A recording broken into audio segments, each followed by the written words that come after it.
एक बार की बात है। जंगल के पास एक छोटी सी झील थी।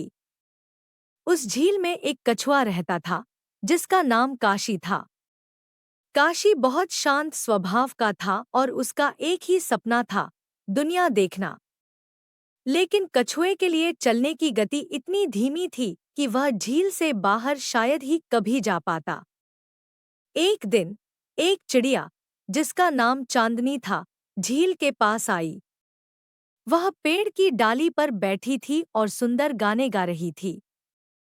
काशी ने उसकी आवाज सुनी और कहा, चांदनी, तुम्हारी आवाज बहुत प्यारी है। क्या तुम मेरी दोस्त बनोगी? चांदनी मुस्कुराई और बोली, क्यों नहीं, काशी। लेकिन तुम इतने उदास क्यों दिख रहे हो?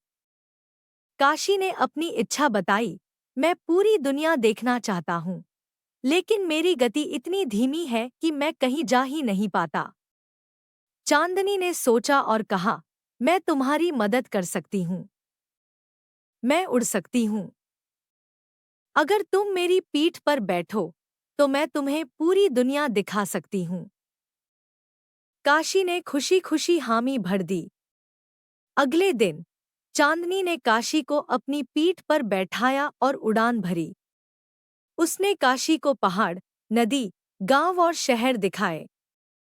काशी ने पहली बार सूरज को इतना पास से देखा और इंद्रधनुष की सुंदरता का आनंद लिया। इस सफर के दौरान काशी ने चांदनी से कहा, चांदनी, तुम कितनी महान हो। तुमने मेरी इच्छा पूरी कर दी। चांदनी मुस्कुराई और बोली, दोस्ती का मतलब ही यही है, एक दूसरे की मदद करना।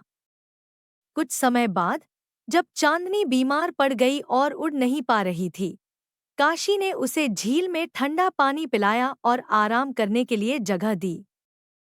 दोनों ने समझा कि दोस्ती में हर कोई किसी न किसी तरह से मदद कर सकता है, चाहे वह धीमा कछुआ हो या तेज चिड़िया। शिक्षा। दोस्ती में सबसे महत्वपूर्ण चीज है एक दूसरे की मदद करना और साथ रहना। हर किसी की अपनी विशेषता होती है और मिलकर हम बड़ी से बड़ी समस्या को हल कर सकते हैं।